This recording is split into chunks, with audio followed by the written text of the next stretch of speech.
at the Bolta, major business was selling plastic upholstery to the furniture industry. And I think I explained before that our New York salesman, Dave Axon, because there was no furniture industry in the New York area, was making peanuts, while the rest of his brother's sales reps were making a fortune, particularly those that had furniture manufacturers in their area. Another big, and this is a story about one of the most fantastic salesmen I will ever meet, a guy named Abe Bloomberg from Scott, Massachusetts. A little guy, always dressed impeccably, and a law-abiding Jewish guy. He was Orthodox. His job was being a sales manager of selling plastic to the automobile seat cover industry. And the surprising thing about that business was it was all essentially, maybe 90% of that business where the manufacturers made seat covers for automobiles, was located in one small town in Ohio. It used to be one big company, but they must have had a fight or something. And now there were two companies across the street from each other, and I forget the name of the small town, near Toledo. The remarkable thing was that this little Jewish guy sold both of them.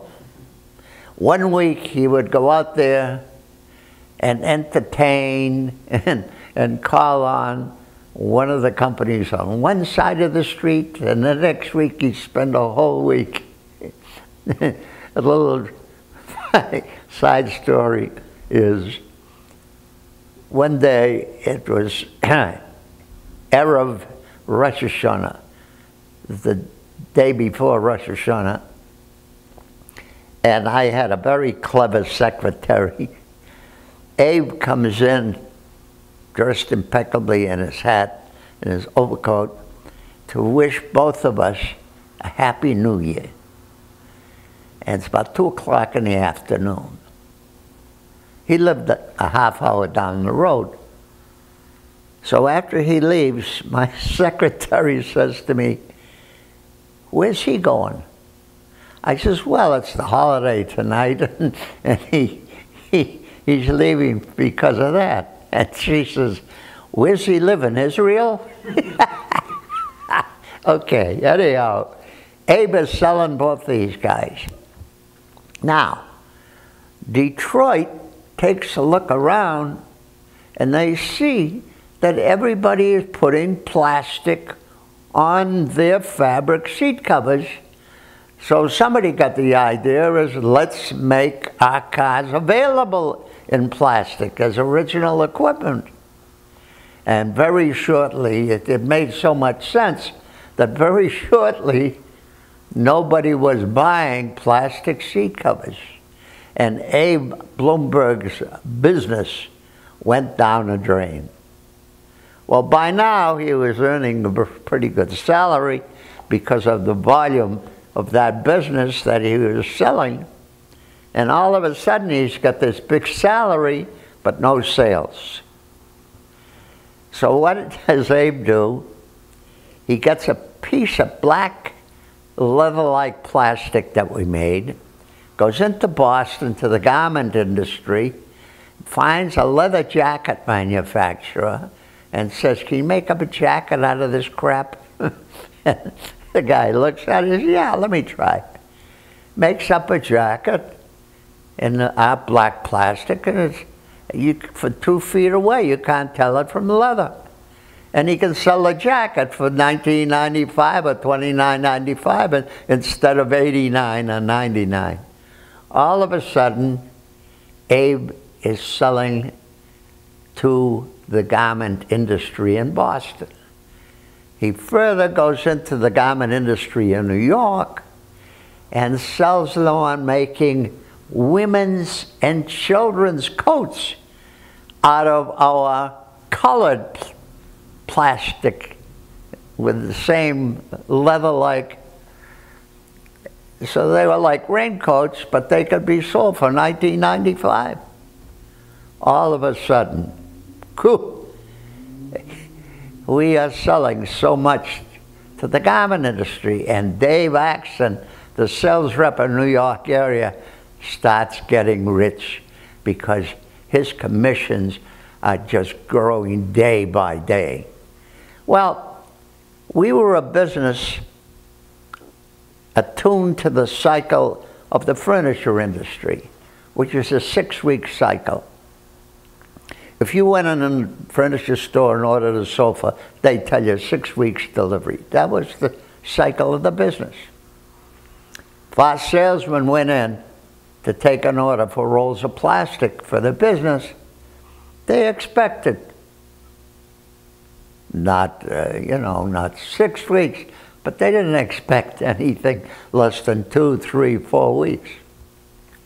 However, the garment industry was different. The garment industry, our salesman, Dave Axon, would go in, he would take an order, they expected it, if he was in on Monday, they expect us to ship it on Monday night or Tuesday, because they're going to get it Wednesday and make up the garments and ship them up and put them on sale in the store for the weekend, because they're going to mark them down the following Monday. That was the cycle. So while everybody was delighted with what was taking place in the garment industry, very shortly we were in big trouble on deliveries. Everybody is screaming. The industry, I could hear it from up in Lawrence. I could hear the whole industry hollering at us, "Where's the delivery?" Dave Axon called me one day crying, "Dave, you gotta help me, you gotta help me, what's going on?" He says, "You know, Louis, what's his name, he's my biggest customer. He's our biggest customer." He says, "I can't get the information. I can't tell him when we're going to deliver, and he is going to go to Naugahyde, our competitor." He says, "Somebody's got to help me because I'm going to lose him." So I go into Abe Bloomberg and I say, "Abe, you got to help Dave." And I tell him, he says, "Yeah, I know, all right. We'll go down there." He says, "You want to come?" I said, "Sure." And he says, "We'll take a lab guy along to make us look good." So we go to New York one morning,